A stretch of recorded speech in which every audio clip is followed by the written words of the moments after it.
Okay, I have a very serious video I want to make today.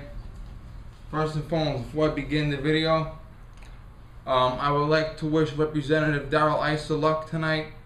He's going in against Eric Holder again, and he's going to be very, very angry with him and grill him and yell at him and treat him like the miserable piece of shit that he is.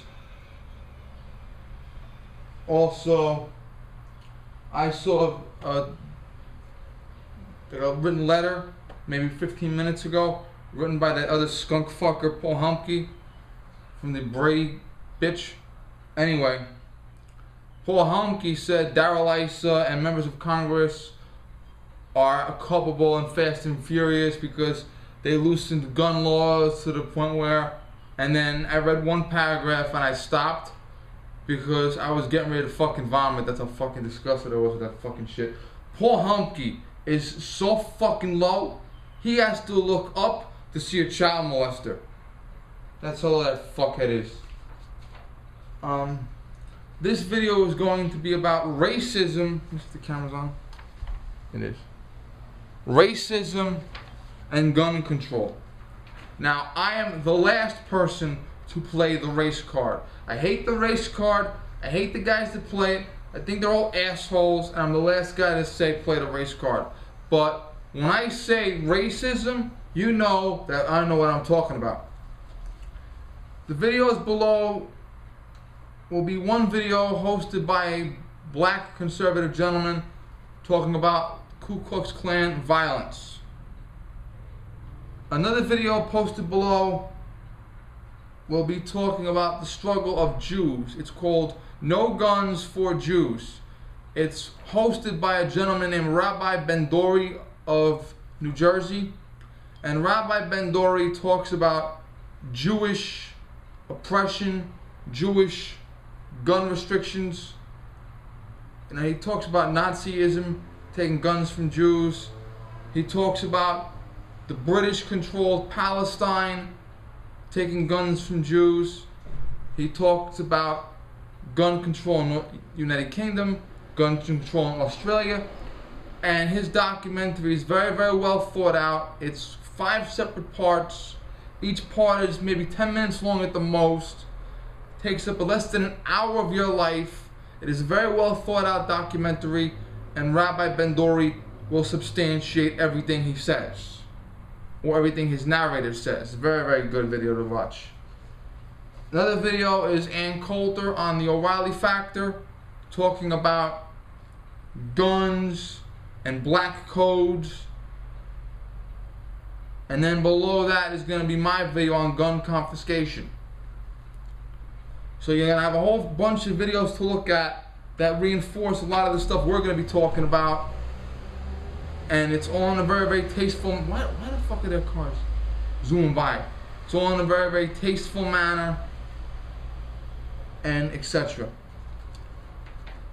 First thing we're going to talk about is the Civil Rights Acts of the 1860s.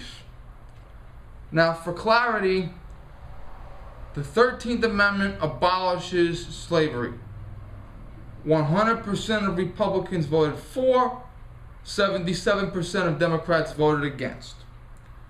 14th Amendment grants all slaves, former slaves, and all of their descendants living today as free citizens and gives them all rights and equal protection of the law, blah, blah, blah. 100% Republicans vote for, 100% Democrats vote against. The 15th Amendment talks about voting rights, okay? No one shall be denied the right to vote based on color, religion, or past history of servitude. 100% Republicans vote for, 100% Democrats vote against. Now, I think it was circa 1866, several prominent Democrats founded the Ku Klux Klan. After the 13th, 14th, and 15th Amendments were ratified by President Ulysses S. Grant, commander of the Union Army and second Republican president, Republicans immediately began registering black men to vote. And in response to that, the Democrats began ordering the Klan to commit crimes against Republicans. 100% of blacks were Republican, difficult to imagine today, and there were white Republicans.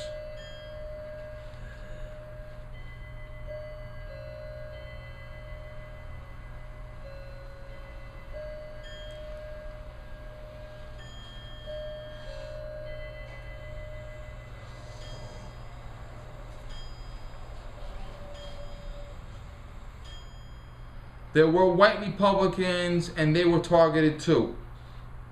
Now, they have investigative committees like they do today with Darrell Issa. Congress established an investigative committee to figure out who was committing what we would call today acts of terrorism. And the Congress brought in and interrogated dozens and dozens and dozens of Klansmen and affiliates.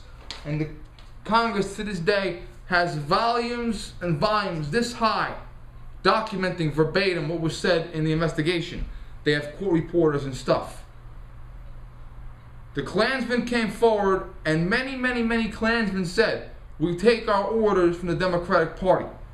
Now, what is the number one thing you must do before you kill your enemies? You must disarm them before you kill them. From the book of Hitler. Now, there were certain black codes. Now, next time we're going to talk about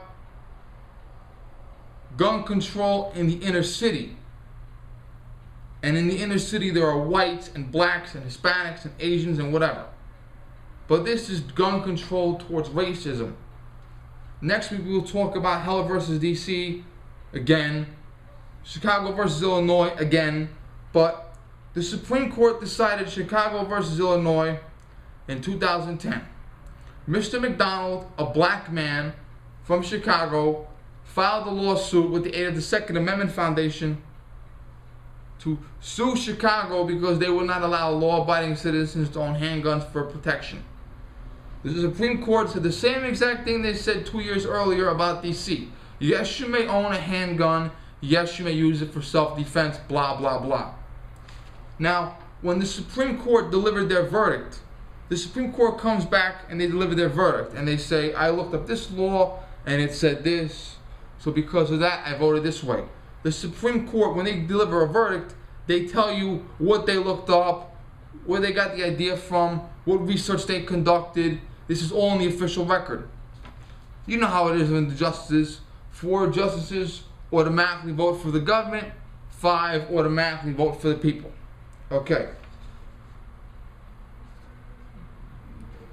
This is written in the official United States Supreme Court transcripts, and it is recognized by the court as fact. This is a black code from the former Confederacy, right after the Civil War. No free man, meaning white man. Free Negro, meaning black person. African American wasn't said until a century later. Or mulatto. Mulatto means half black, half white person. Not in the military service. After the Civil War, the Union occupied the South, just like the Allies occupied Europe 80 years later. And the Union, to rub it in, sent regiments of black soldiers to babysit the former Confederacy, because they really wanted to rub it in. The Confederacy could not control black soldiers. They could also not control black lawmen that might have been sent down by the North. But no free man, meaning white man, free Negro, meaning black man, free mulatto, meaning mixed race, not in the military service, United States government, and not duly licensed by the Board of the Police in his or her county, shall keep or carry firearms of any kind, or any ammunition, dirk, or bowie knife. A dirk is kind of like a knife. In this, okay. So what that means is, in order for you to go and get a gun, you have to get a license from the police. Now, that may not be unconstitutional, but remember we talked about how a black man voted? The 15th Amendment says a black man can vote. The local state-controlled Democrat said a black man can vote if he passes the literacy test. And they put a white supremacist in charge of the literacy test. And up until the 1960s, you literally had black men with master's degrees that could not register to vote because there was a white supremacist running the Board of Elections. Same thing here. Take a racist police officer, racist sheriff, racist police commissioner, racist deputy, put him in charge of the licensing and tell him, give all white men guns and no black men guns.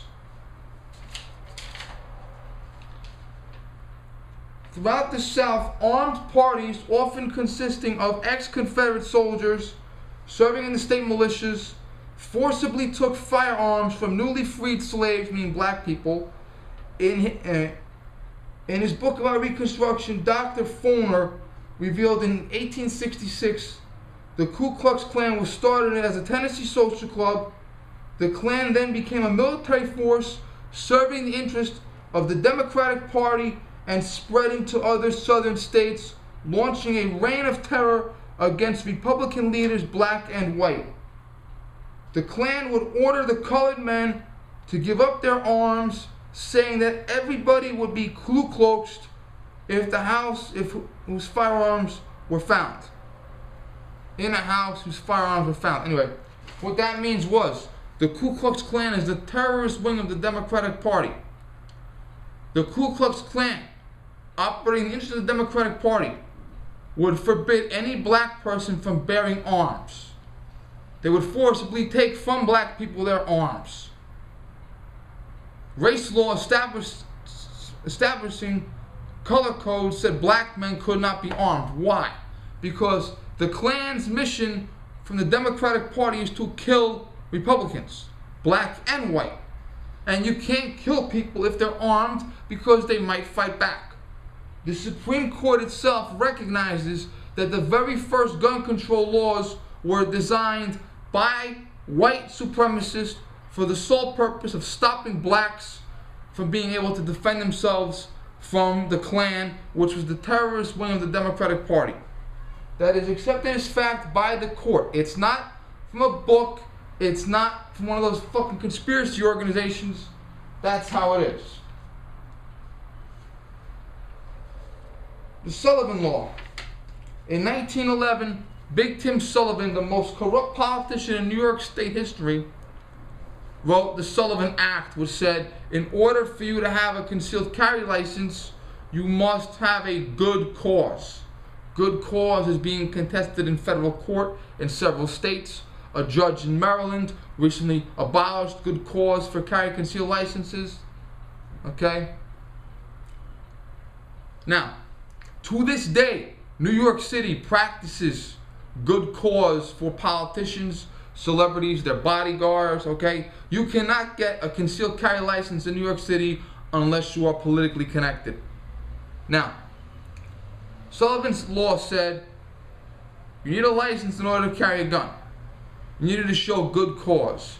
Good cause in New York City 100 years ago meant, here's a brown paper bag full of money, or my uncle is your watch commander, or I gave the mayor a campaign contribution. Good cause is code for politically connected individual. Yes. New York City 100 years ago, that was more so true. Now,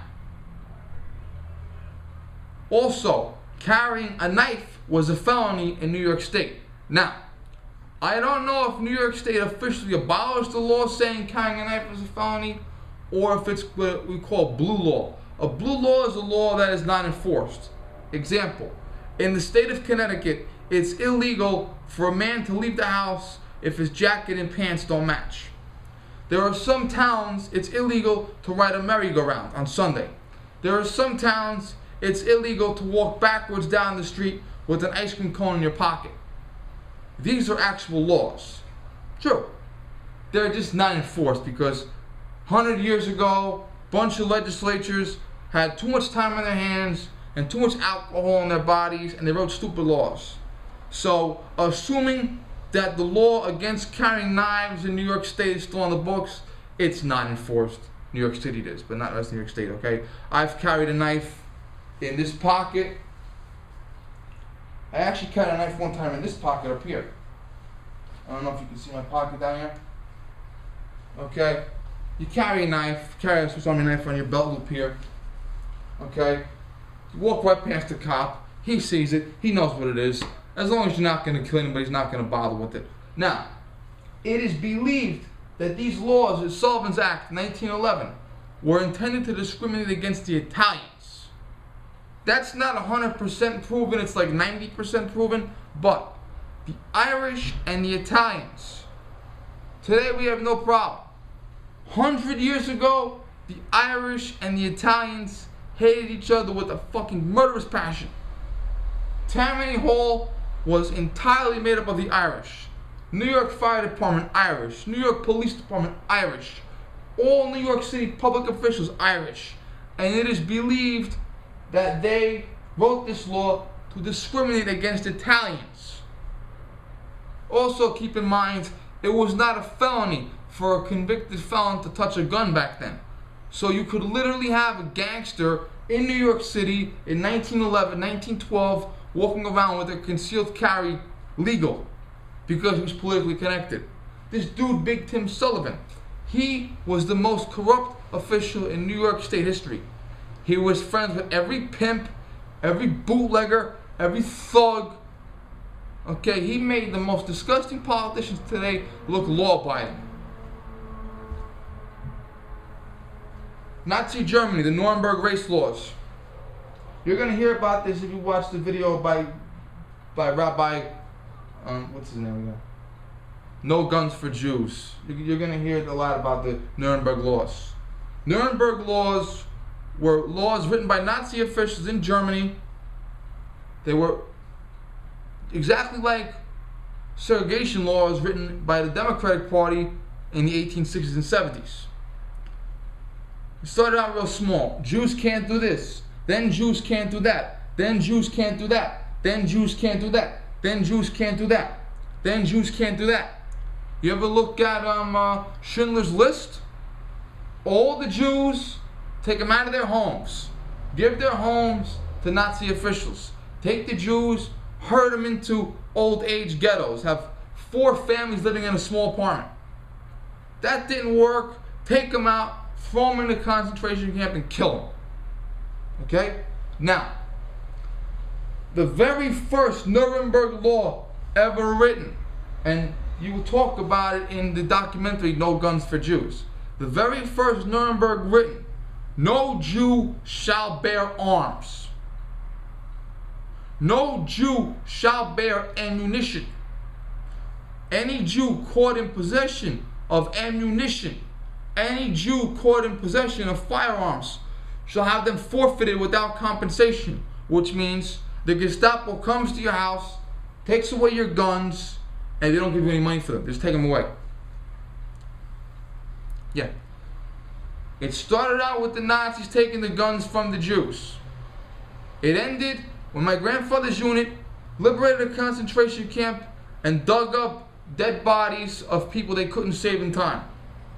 I saw one picture of a mass grave when I was 9 years old. I saw another picture of my grandfather and another gentleman carrying away a dead body. And the rabbi says the same thing I said in his documentary. If the Jews were armed, would they have been able to beat the Nazis? Probably not. But do you want to die in the street or do you want to die in the concentration camp? Okay? And interestingly enough, Hitler and all of his officials were exempt from weapons laws. They were not required to register their arms. They were not required to surrender their arms. It's kind of funny how the government keeps the arms and takes them from you, but they want to protect you. 1950s and 60s, okay. Condoleezza Rice. Condoleezza Rice says she is a Second Amendment absolutist. Dr. Rice's father and several of his friends had weapons, and they used the weapons to defend themselves against the Night Riders. Night Rider is another word for Klansman. Klansman is another word for employee of the Democratic Party. Dr. King. In my home county, when you go to apply for a handgun license, you must go to the county courthouse. The county courthouse is located on Dr. Martin Luther King Boulevard, and there is a statue of Dr. King by the front entrance, well, not right by the entrance, but a few feet away, and you must pass by the statue of Dr. King in order to gain access to the building. That is ironic, but it's very befitting. Dr. King, his home was bombed by the Klan. White supremacists and the Klan were getting in line to threaten him. Back then, very few states offered carry conceal licenses to anyone. Everybody was no issue. But there were a few states that allowed carry conceal with good cause. Dr. King went to the police and said, "I wish to carry a firearm." Why? My home was bombed by the Klan. I'm being threatened by the Klan. Give me a carry conceal license. No, you don't have good cause. Okay? Who was Dr. King? A black Republican. Who were his enemies? White Democrats. What were they trying to do? Oppress the black people. Why did they want to disarm Dr. King? Because they were hoping that if he was attacked in the street, he would have less of a chance to defend himself. Dr. King eventually met his end by a sniper's bullet, and odds are if you're carrying a handgun and a guy shoots at you with a rifle. But the point was, take Dr. King's weapon so he can't defend himself. Okay. I talked about this in my video about gun confiscation. Mayor Dinkins. Now, I'm going to be fair, I'm going to talk about the Italians too. That way you know I'm not being a total dick. Mayor Dinkins is a black man. I don't like to use the term African American because it's a politically correct, stupid term that's not needed. Okay? Charlize Theron is an African American. She's whiter than I am. Black people come from Africa, from South America, from the Caribbean, from Europe sometimes, okay? Saying someone's color is not racist. When I check off a box, what nationality are you? I check off white. I'm white. Call me white. I don't feel offended by it at all. Mayor Dinkins was a black man. Mayor Dinkins signed into law gun confiscation in New York City. They took guns from everyone regardless of what color you were, regardless of what religion you were. Mayor Ray Nagin, whatever the fuck his name is. Worst mayor in New Orleans history. He's a black man. After Hurricane Katrina hits, he takes guns away from everyone. Black people, white people, everyone. Result? More violence because the good guys were disarmed, the bad guys weren't. So you have people and Engel. Eliot Engel is the congressman the next jurisdiction over from me. He's not my congressman, he's next place over. Eliot Engel was on Fox News talking about raising taxes. Kind of ironic because he was caught cheating on his own taxes. Anyway, he is a Brady campaign slave. He wanted to outlaw the FN-57, the little job that fires the special bullet that flies like a rifle bullet speed. He believes in every kind of gun control you can name. Good or bad, extreme or not extreme, he believes in it. When the Supreme Court overturned Heller in 2008 and allowed law-abiding citizens in the murder capital, Washington, D.C., to own handguns and protect themselves in their own home, he was the loudest voice against it. He was fanatically railing against the Supreme Court. How dare they do this and another thing. Now, Eliot Engel believes strongly in the support of Israel, which is probably the only thing I'm going to agree with him on. Eliot Engel gets very upset when Israel is attacked, and Eliot Engel is the first person to demand the U.S. government send weapons to Israel so Israel can defend itself. Once again, I agree. Here's the issue though. Elliot Engel said publicly that if it's unconstitutional, but if your government, your city government told you no guns, you cannot have a gun at all. No 11-round magazine, no collapsible buttstock, you can't have a gun, period. Elliot Engel said that would be okay. Here's the issue. He believes thoroughly that the state of Israel has a right to defend itself. I believe all free nations have a right to defend themselves. Yet, he believes that the government has a right to forbid his constituents who pay his salary from bearing arms. So you want them to have arms to defend themselves in Israel, but guys in your home jurisdiction shouldn't have guns to defend themselves, even though they pay your salary. So, Mayor Giuliani, let's talk about Mayor Giuliani for a minute. Mayor Giuliani, America's mayor, I used to say he represents me. He's Italian, I'm Italian. He's from New York, I'm from New York. He's Brooklyn, I'm Yonkers. We're both Yankee fans, both Republicans, we both believe in this and the other thing. He represents me. Rudy Giuliani came out in support of Clinton's '94 ban. He came out in support of Pataki's 2000 ban. He said that the NRA was a bunch of fanatics. He believes in lawsuits against the gun industry. Now, if I buy a gun and I fire it and it explodes in my hand and takes off 2 of my fingers, I'm suing. If your gun fucks up, you should sue. Now,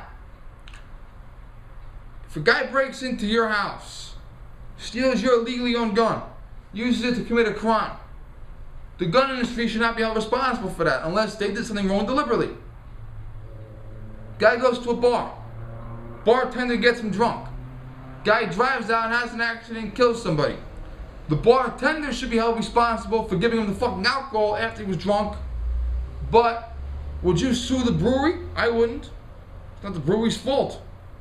Rudy Giuliani believes you should sue the gun community, the gun industry,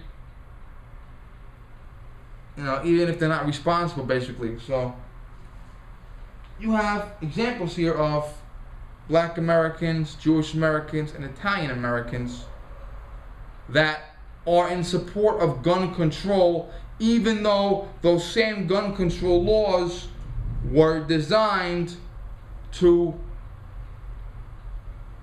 take rights away from their grandfathers. Years ago down south, there used to be, I don't have to put up with this shit, I'm a white Democrat.